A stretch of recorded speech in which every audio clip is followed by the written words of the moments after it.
All right, so we are starting off part 2 by removing the front bumper. We'll just do a quick recap of what happened last time. Receiving the car, prep, paint correction, taking off the wheels and doing all of that. So if you want to see that, make sure you check out the first part because we covered so much in getting this car ready to where it is now.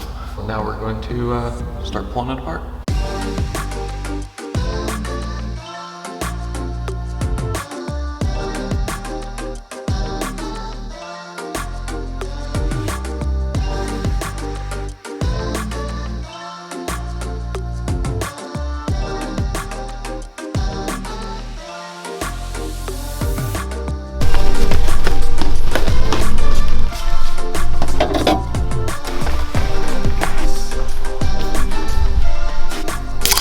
So we just finished pulling the bumper to remove the headlights. We didn't want to pull apart all the harnesses on the front clip to actually remove the bumper as we didn't need to. Our main goal was to remove the headlights so we can wrap this inner edge and the front edge for a cleaner install. So that's what we're going to start on next.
Alright guys, we have finished wrapping the car in paint protection film. The only pieces we have left are the roof and the lights, right? So right now we're going to start to piece the car back together. So we have to pull the bumper back a couple inches to reinstall the lights and then piece everything back together. Exactly. Finish this car off. Yeah. It's been a long few days as usual, but I'm so happy with this car. Oh yeah. Let's put this thing back together.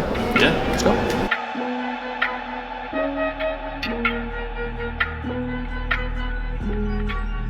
Alright guys, so we've got the lights back in the car. They're all covered in paint protection. From here we're going to go ahead and throw the bumper back on and bolt it all back in place. And then the front lip and all the other trim panels will go back on.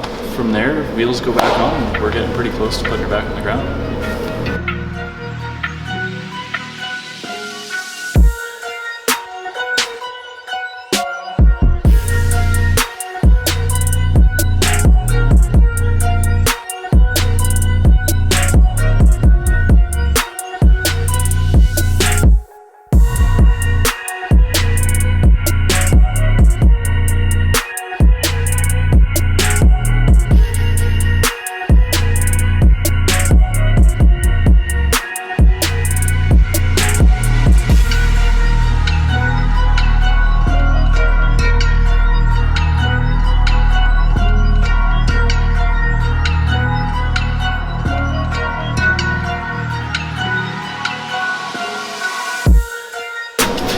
So the next step is we're gonna reinstall the wheels, drop the car on the ground, and finish all the coatings. So we just finished up the caliper coating, the wheel coating. We did it yesterday, so it's sat and cured, it's ready to go. Derek's gonna finish the stripe on the sides, which looks incredible. And then we're gonna finish the whole car in Kamikaze film surface coat. And I think that's it, right? Well.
And that's it. We finished the GT3 Riviera Blue. It looked absolutely amazing. I gotta say, it's probably one of the funnest projects I've ever done. We do a lot of cool cars. We work on a lot of extremely expensive cars and rare cars, but for somebody to say, go absolutely as crazy as you possibly can with it, For right? sure, yeah. Yeah, we're not. It just kind of gave us an excuse to challenge ourselves a little bit and go a little harder than we normally do. So 100%. it was a blast for sure. Let's go over this car and check out some final shots. Oh yeah.